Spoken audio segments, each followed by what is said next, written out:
वीरेन जी, इस घटनाक्रम को लेकर, इसकी टाइमिंग को लेकर और इसके पीछे के जो मसाइल हैं उनको लेकर आप क्या धारणा रखते हैं कि इस तरह की घटनाओं के पीछे के कारण क्या हो सकते हैं?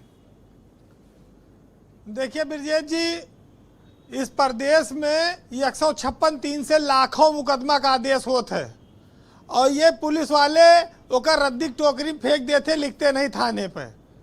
अब जिसमें सरकार या कोई आदमी की रुचि होती है उसमें दरोगा जी लिख लेते हैं। चौहान साहब कह रहे हैं कि मैं वीरेन जी को अलग से फोन करके इसके बारे में बात करूंगा। बोलिए।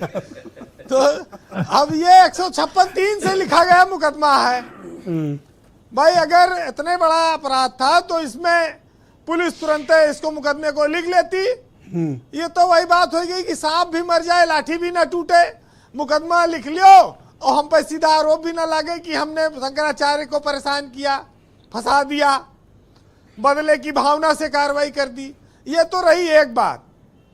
दूसरी बात ये देखिए आप कि जब मुख्यमंत्री ने ये कहा कि आप शंकराचार्य असली हैं नकली हैं, आप किस विधि से बने हैं उसका कोई प्रमाण नहीं है, और दूसरी तरफ बीजेपी के ही एक उप मुख्यमंत्री ने अपने घर पे बुला के बटुकों का सम्मान किया। तो ये भाजपा वाले दोनों तरफ चले थे। एक आदमी कह रहा है कि ये सब नकली है, एक आदमी कह रहा है कि बहुत बड़ी जो है अपमान हो गया। ये बेवकूफ़ बनाने के अलावा इनके पास कोई सिस्टम है? भाई दोनों चीजें नहीं चलेंगी एक साथ। और सरकार अगर मुख्यमंत्री बैठे हैं और उनके पास जो फीडबैक है या जो घटना कुंभ में हुई उसके बाद शंकराचार्य अपना चले गए। ये लड़ाई बहुत लंबी खींचने की जरूरत नहीं थी। ये रेप वाला केस जो आ गया इससे ये मैसेज गया कि कुछ प्रायोजित लोग हैं जो शंकराचार्य को बदनाम करना चाहते हैं, भले सरकार उसमें शामिल ना हो। भाई 156(3) में आप मुकदमा तो अदालत सैकड़ों करे, भाई लखनऊ में हजारों हैं, कुछ नहीं होता है, लिखवा नहीं करती पुलिस। अब जिस देश में अलग अलग दलों से प्रभावित रहे हो साधु संत महात्मा, कई सारे शंकराचार्यों के अलग अलग दलों के प्रति उनका मोह रहा है, उसके बावजूद भी कभी इस तरह आर पार की लड़ाई नहीं हुई है जी। लोगों ने माना कि फला शंकराचार्य फला पार्टी को सपोर्ट करते हैं। अभी मुक्तेश्वरानंद से एक तरह से सीधी लड़ाई चल रही है।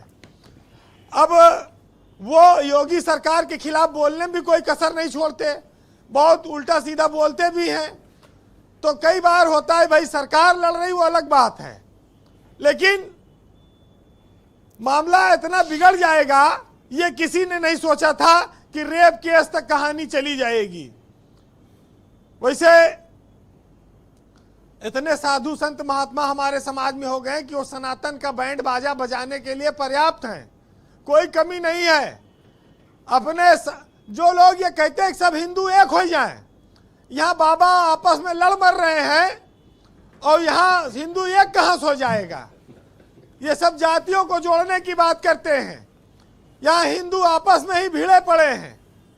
तो जो लोग देख रहे हैं, भाई आसाराम जेल में नहीं रहे, आज जेल में कितने साल रहे, आसाराम का लड़का भी रहा जेल में, यही महिला वाला मामला तो था।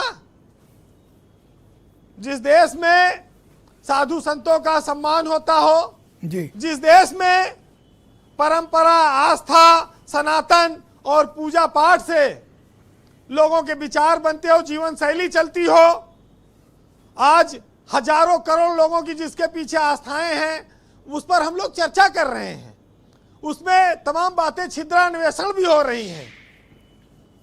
कुंभ एक सिस्टम है, एक परंपरा है, ग्रह नक्षत्रों पर आधारित स्नान व्यवस्था है। ऐसे रोज कुंभ में जाओ, सनातन जाके इलाहाबाद में संगम पर स्नान कर लो, कहे में कोई बवाले नहीं ना।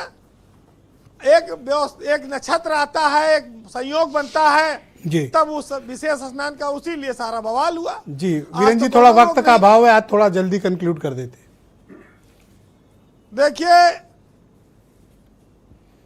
समापन तो वक्त करेगा हर चीज का, लेकिन इतना जरूर है कि इस मामले को जितना खींचा गया उतना खींचना नहीं चाहिए था। और साधु संत जिस आस्था का जो व्यक्ति है उसको दुनिया जानती है। उसको कहने की जरूरत नहीं कि कौन असली साधु है, कौन नकली साधु है, कौन पहुंचा हुआ है और कौन दिखावटी है। लेकिन अब क्या करेंगे, व्यवस्था ऐसी बन गई है। फिलहाल